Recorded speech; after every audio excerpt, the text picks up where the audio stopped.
अस्सलाम वालेकुम जी, नमस्ते, सत श्री अकाल। कैसे हैं आप लोग? दोस्तों, आज हम जो वीडियो देखने जा रहे हैं, ये वीडियो है India under Modi Abhijit Chavda special. मतलब कि इंडिया जो है मोदी जी की गवर्नमेंट के अंदर जो है उन्होंने क्या क्या काम किया है या फिर कैसा इंडिया हुआ है अभी, तो वो आज हम जानेंगे बाय अभिजीत सर, जो कि एक्सप्लेन करेंगे।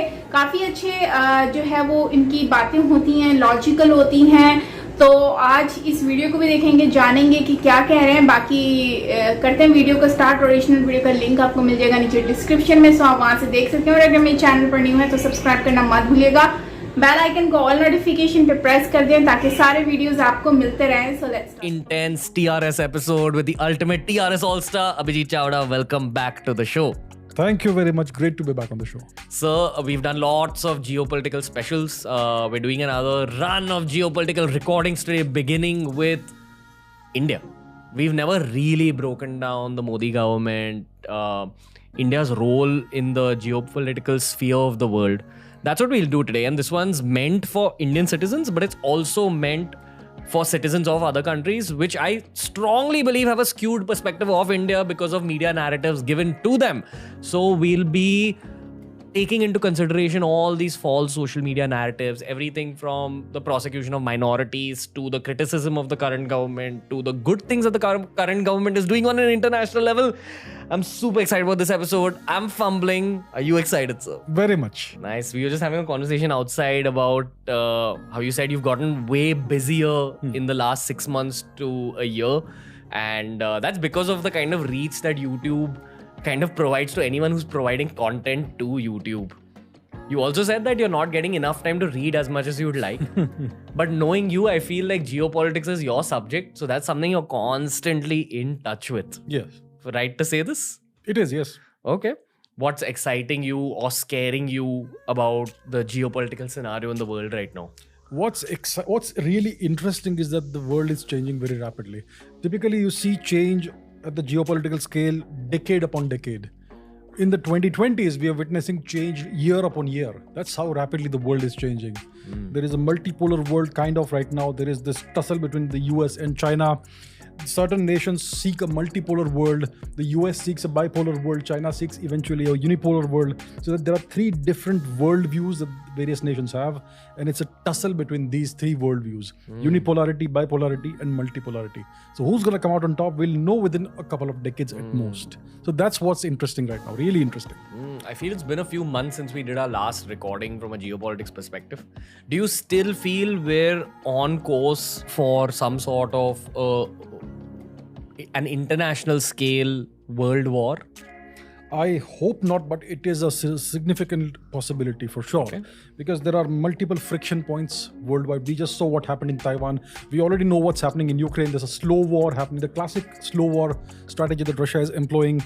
There is tension between India and the US right now, significant friction, tensions and a tussle that's going on. There is obviously the India-China border dispute. The Chinese are constantly prodding and poking India, and India is not giving in. So there's plenty of all these issues. There's also the China-Japan issue. The Chinese are continuing their so-called peaceful rise, which is not very peaceful. It's the rise of a bully. And then there's the old guard, the US, the Western world, the Western bloc, which is now in visible decline because there's a whole host of problems there. Why visible? Visible decline because we are seeing the economy stagnating. We are seeing massive inflation. We are seeing a crisis of leadership in the West. The only leadership was from the US. The other states are essentially satellite states, essentially of the US. And the US clearly has a crisis of leadership right now.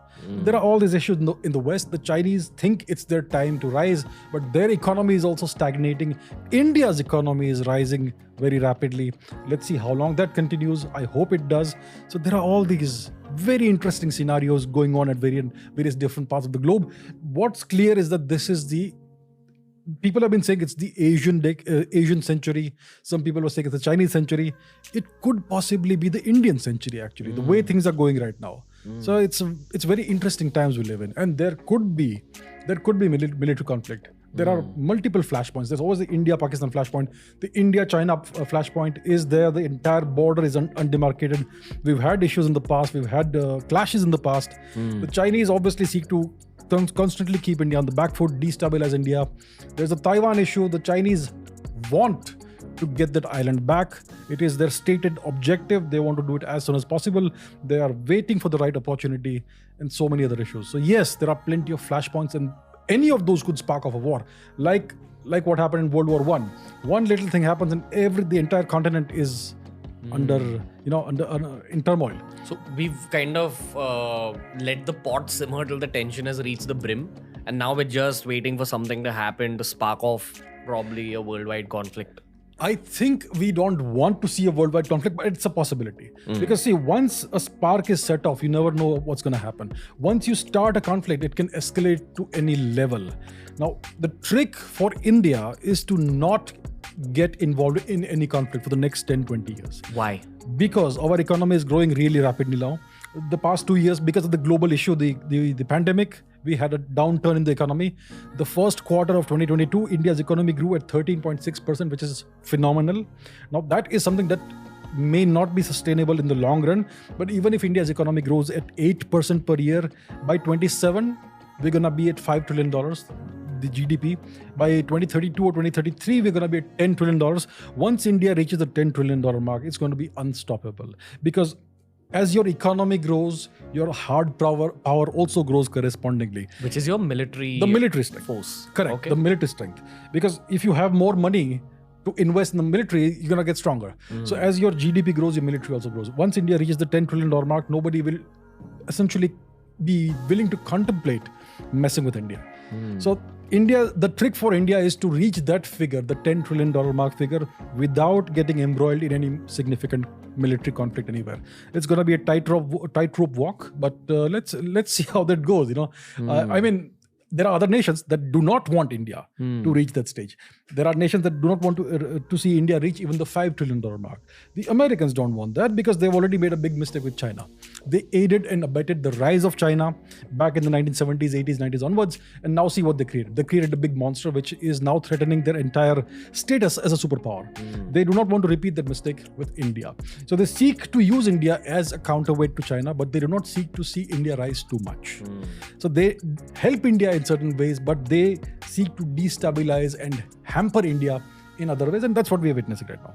So that's the tightrope walk that India has to walk. India has plenty of enemies, plenty of adversaries in the subcontinent, in Asia, in the Western world. India essentially has no allies. India is going it alone, but India is capable of going it alone. So that is the tightrope walk that India has to do for the next 10, 15, maximum 20 years. And then we are out free. So many tangents to go on. If anyone's tuning into one of these AC podcasts for the first time, I highly recommend you go check out all our past episodes that we've done in Hindi and English as well. This might be our 15th episode or so. And it's also a great entry point if you're just getting to learn about geopolitics for the first time in your life. Speaking about geopolitics from a very human level, a lot of my intro to geopolitics was through these podcasts. One thing I've realized is that the rules of geopolitics also apply to human situations, like when you're at a party, when you're in social situations, when you're in your office. Same rules apply about allies, about alliances, etc. The second thing I've learned is the factors that really contribute to geopolitical growth. So when we're talking about geopolitical growth, it's primarily, in reality, it's primarily about hard power, which is your military strength, and it's about your control on the oceans. Is there any third factor that you would put in this bracket? It's about access to resources, raw materials, minerals, from iron ore. From your own land? From anywhere. From anywhere. Yes, and for that you need supply chains, you need logistics. So it's about controlling the supply chains, the sea routes, the land routes. You need access to energy, you want access to oil, you want access to bauxite, to coal, you want access to the rare earths that go into semiconductors and various other things. You need access to all the raw materials. You need to have a massive industrial base that can convert those raw materials into finished products. You need a massive military that can safeguard your access to all the shipping lanes and all the infrastructure and logistics that you built up. all this, it's all about control. The more geography you control, the more powerful you are and the more secure you are. And to do that, you need Navy, Air Force and Army and all that. Is it fair to say that geopolitical power is your ability to go into a war and win it? One of the factors is that as well, yes. Okay. Because in case one of your supply routes is it comes under anyone's control or somebody threatens it, you need to be able to go and intervene and safeguard it. So you need to have the ability to project military power wherever your interests lie. So that is also a significant factor in geopolitics. The third massive factor from a geopolitical perspective that I've understood is very simple. The richer you are, the more powerful you are. Absolutely. And actually, while we talk about power is just a means to get to the money. And when we're talking about USA's growth or China's growth, it's always been from a place of making money, building large-scale businesses, ideally in the world of manufacturing, being able to be self-sufficient, and then using all that money you've made to strengthen your army, to strengthen probably your mining capabilities, your trade capabilities. So actually, it's a race for the money. It's a race for the money. Essentially it boils down to that. It's a race for money and for control. Power is control. Power is not influence, it's control. Okay. Yeah. We call ourselves influencers. I mean, people call us influencers. So it means that when we speak, people will listen to us. But we do not control those people. They do not obey us. Right? So power is about how much you control. If you control 10 people, they obey you instantaneously and without question. You have that much control. If there's 1,000 people, well-armed people who will obey you without question instantaneously, you are way more powerful. If you have 1.4 billion people who will obey you instantaneously, you are massively powerful. And it's all about control of people and control of resources and territory. So that's what power is. People believe that influence is power. Influence is not power. Influence is just that people will be willing to listen to you, but they may or may not take you seriously. Maybe you are funny, maybe you're entertaining, maybe you're witty, charming, whatever, but that is not power. Power is absolute control. We get a lot of international viewers when it comes to AC podcasts. And keeping that in mind, I want to talk about Narendra Modi and the BJP. I thought we'll do this at the end of the episode. There's a lot of narratives that go out in the West about India being,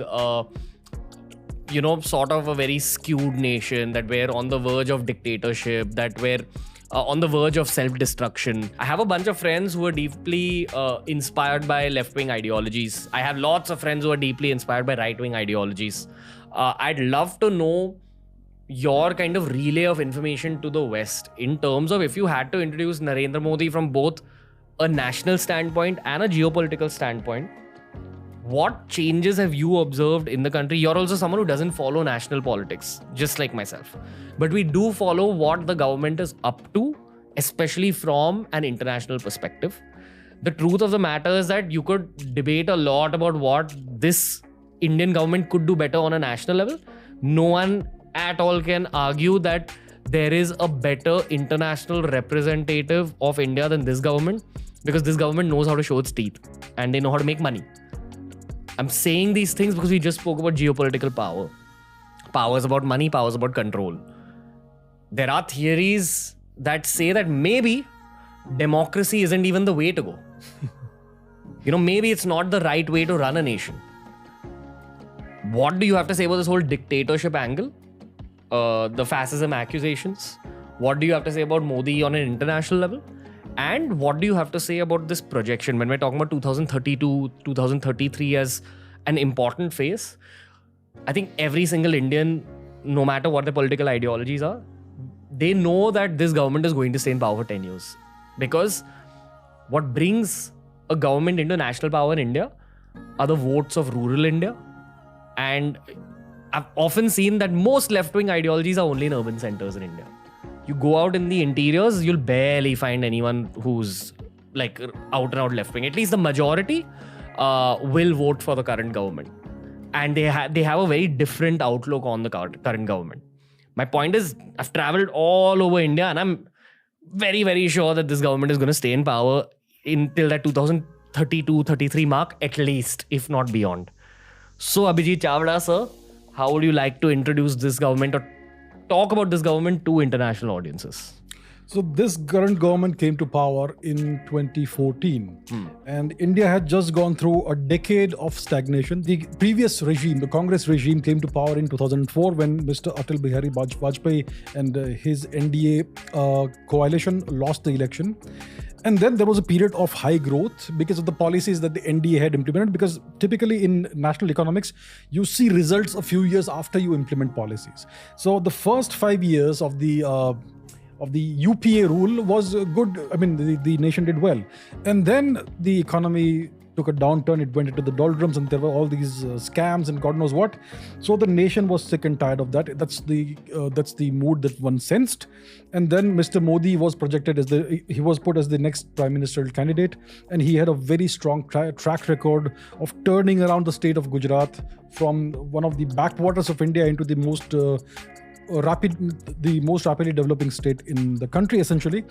And people voted for him. It was a popular vote, and he came to power with a big majority, or a decisive majority. He did not need the help of coalition partners to form the government, right? And clearly his policies were good in the first term, and that's why he was re-elected with an even bigger majority in the second term. So the policies that he has implemented have been very nation-centric, national interest oriented, and the foreign policy as well. So he has focused on the economy. He has focused on the military.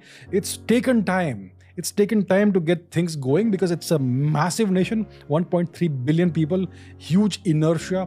You want to implement policies, it's going to take several years for the results to start becoming visible. How many years, realistically? At least 5 years. Okay. At least 5 years. You implement a new policy, you put a new policy forth, you order the bureaucrats to start implementing it. They're going to take their own time. India's bureaucracy is a legacy of the colonial era. It's not the most agile bureaucracy in the world, and so on. So there are all these issues, and now we are seeing the results of that. You also had the coronavirus down, the entire recession because of that. 2 years, we lost 2 years, but now the economy is doing well. So overall, if you look at Mr. Modi, he is an extremely popular leader. India is a vibrant democracy. People make these accusations of fascism against the BJP and Mr. Modi. When you talk about fascism, you're talking about Mussolini, you're talking about people like Hitler, right? They put people in concentration camps. They massacred lots of people. How many people have been massacred in India or put in concentration camps? Zero, right? So that accusation is just to tarnish the image and paint somebody with a certain kind of brush. Mr. Modi is clearly an extremely popular leader. And when you talk about democracy, people say that India is teetering on the brink of dictatorship. India is the most vibrant democracy in the world. Let's compare India with the United States. The United States is a two-party nation. It's a two-party state. It is just one step ahead of communist China, which is a one-party state. It's just one step ahead of North Korea, which is a one-party state. The US only has two political parties. Who's going to represent the Native Americans? Who's going to represent the Hispanics? Who's going to represent the African Americans? Who's going to represent the various minorities that are marginalized in the US? In India, we have political parties that represent every single faction of society. In the US, everything is force-fitted into this two-party framework. It is artificial. I do not consider this to be democracy. If you want to consider any nation undemocratic or dictatorial, it's actually the US, not India. India is a very vibrant democracy. Yes, it's chaotic. Yes, there are issues, but it's a far better democracy. It's far better representative of the people and their aspirations, especially all the small minorities, than anything the Americans can show us. So these accusations of India teetering on the brink of dictatorship, they are risible, laughable, ridiculous, right? So that's the thing. Now, which system is good? Is dictatorship good? Is democracy good? Well, I would say that any system is good as long as it produces results, right? As long as it serves the people and serves the nation in the long term, any system is good. For the longest time in the world, we had monarchies, we had emperors, queens, kings, emperors, and they did a good job. It's only in the past 70, 80, 100 years that we have been experimenting with democracy, and we still have to see how far that experiment succeeds. India is the birthplace of democracy.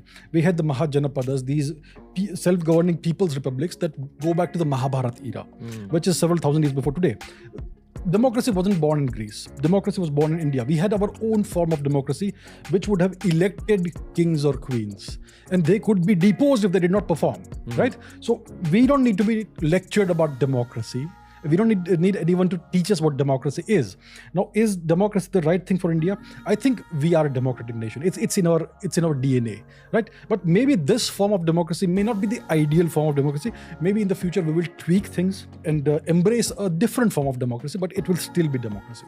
Now, in the 21st centuries, the nations that will rule the world are the nations that will implement policies and adjust to the changing environment rapidly. The ones that react the fastest and implement policies the fastest in the shortest time, these are the nations that will rule the world. Can you give an example of the situation? Like what kind of policy will have to be implemented because of something happening on an international scale? Right. Let's say there's a global recession and your economy is suffering because of that. Now, let's say you have to change policies. Maybe you need to change the way your banking system works, or maybe you need to change the way the interest rates are, or any economic change. If you take several months to implement a certain change, it may be too late to save your economy. But if you can do it immediately with one order and it's done tomorrow, that's gonna turn the ship around very fast. Is Modi the most powerful prime minister our country has seen? Possibly. In history? Maybe not the most powerful, because today's geopolitical scenario is that there is a lot of interference within India from external sources. What happened in the early 1990s, the 1992, I think the economic liberalization, it came with a whole bunch of caveats. So दोस्तों देखा आपने कि यहाँ पर discussion की गई है regarding जो है वो अभिजीत चावड़ा साहब जो हैं उन्होंने काफ़ी अच्छे से एक्सप्लेन किया है रिगार्डिंग करंट गवर्नमेंट के ऊपर, जो कि बीजेपी गवर्नमेंट है उसके ऊपर उन्होंने, और अमेरिका के जो रिलेशनशिप हैं चाइना और ये ग्लोबल जो है वो पॉलिटिक्स हैं उनको जो है उन्होंने डिस्कस किया है कि यहाँ पर ये सारी चीज़ें जो हैं हो रही हैं, तो किस तरह से जो है वो स्टार्टिंग से उन्होंने 1940 से जो है वो सारा अपना एनालाइज किया, उनको सब कुछ बताया कि मतलब किस तरह से इस कंट्री ने सरवाइव किया है और क्या क्या चीज़ें इन्होंने फेस की हैं। तो ओवरऑल यहाँ पर मैं मतलब मुझे इनकी बातों में जो रियलाइज हुआ है, एक तो ये है कि इनकी अकॉर्डिंगली जो मतलब अमेरिका है, मतलब अमेरिका यही चाहता है कि वो जो है वो सब मतलब पूरी दुनिया को अपने कंट्रोल में करे, जो कि उन्होंने किया हुआ था। एक वक्त था जब अमेरिका ने सबको कंट्रोल में किया हुआ था अपनी पावर में, और जो वो बोलते थे वही हो जाता था। अब लेकिन एक बात है कि कभी भी अमेरिका, तो जाहिर सी बात है वो ये चाहेगा ही नहीं कि कभी भी हमारे जो है वो आगे इंडिया आए और वो कंट्री आए जो कि किसी टाइम पे गुलाम बनी हुई थी। तो जाहिर सी बात है वो लोग कभी नहीं चाहेंगे, और स्पेशली वो चाहते ही नहीं है कि पूरी दुनिया में कोई भी ऐसा इंसान हो। लेकिन अगर हम नॉर्मली देखें तो आप कितनी सारी चीज़ें देखते हो कि गवर्नमेंट जो है आपके दौर में काफ़ी चीज़ें चेंज हो चुकी है। इंडियन गवर्नमेंट जो है उन्होंने इतना काम किया है कि आज अगर हम देखें तो इंडिया एक पावर बन चुका है, एक सॉफ्ट इमेज उन्होंने अपनी बना ली है, और हर लिहाज से, आर्मी के लिहाज से हो गया और इकनॉमी के हिसाब से हो गया, बिजनेस के हिसाब से हो गया, मतलब इन्होंने अपनी पूरी दुनिया में जो है एक बहुत ही अच्छा इमेज बना लिया है, अपनी एक पावर बना ली है, जगह बना ली है, जिसकी वजह से अब डिफरेंट कंट्रीज जो है वो भारत की तरफ नजरें लगा के बैठी, उनको कुछ भी मतलब कि वो अब यूँ कह सकते हैं हम कि भारत के अंडर में अब जो है वो लोग काम कर रहे हैं दूसरी कंट्री। और इसी बात का शायद अमेरिका को जो है वो पसंद नहीं आ रहा, और वो लोग यही चाहते हैं कि इंडिया दब के रहे, जबकि अब ऐसा नहीं हो सकता, और मोस्ट प्रोबेबली ऐसा हो सकता है, पॉसिबल है आने वाले वक्त में इंडिया काफ़ी ज़्यादा आगे जाए, और शायद हो सकता है कि अमेरिका को पीछे भी छोड़ दे। तो यही चीज़ें होती हैं जो कि मोस्टली हम देख भी रहे हैं, और जो करंट गवर्नमेंट है बीजेपी गवर्नमेंट ने उसमें जो अहम रोल अदा किया वो ये है कि एक तो इन्होंने जैसे एस जयशंकर जी हैं, उन्होंने एक बहुत ही अच्छे से रिलेशनशिप बना रखा है कभी किसी के आगे झुकेंगे नहीं, मतलब कि मुझे तो वो डायलॉग याद आ गया KGF वाला। खैर झुकना नहीं है और जो है अपनी बात को हमेशा आगे रखना है और एक्यूरेट बात करनी है। और जैसे नरेंद्र मोदी जी हमेशा पीस की बात करते हैं और हमेशा अमन की बातें करते हैं, तो ये चीज़ें होती हैं जो कि पूरी कंट्री में उनको हेल्प आउट करती है। अच्छा, बाकी अच्छी इमेज तो बनाती हैं ये चीज़ें, लेकिन उसके साथ जैसे कोविड में इन्होंने वैक्सीन वगैरह दी, तो वो एक बहुत बड़ी बात है कि उसमें वो एक अच्छा इमेज बना। इस तरह से भारत का एक तो ये चीज़ एक बहुत ही अच्छी है। दूसरी, अगर हम इससे हट के अगर हम देखें तो भारत ने जो चीज़ें की है उसमें उनका टेक्नोलॉजी का लेवल आ जाता है, उसमें उनकी मतलब हर वो चीज़ के लिहाज से जिसकी दुनिया को ज़रूरत है वो खुद भारत मैन्युफैक्चर कर रहा है। तो आप सोचो कि भारत से जब लोगों को नीड होगी तो सारी बात वो भारत के पास आएंगे और भारत अपनी मर्जी के मुताबिक हर काम कर सकेगा। सो यही चीज़ जो है वो आई थिंक कि आज के दौर में जो है ना भारत को काफ़ी आगे भी लेके जा रही है और बीजेपी गवर्नमेंट को ना इस वजह से लोग ज़्यादा अप्रिशिएट भी कर रहे हैं और मोदी जी को भी जो है वो लोग बहुत ज़्यादा पसंद कर रहे हैं। सो दोस्तों, आप क्या कहते हैं इसके ऊपर कमेंट सेक्शन में मुझे ज़रूर बताइएगा, मैं जानना चाहूँगी। बाकी मिलते हैं नेक्स्ट वीडियो के साथ। अपना बहुत सारा ख्याल रखिएगा। Till then take care, bye bye.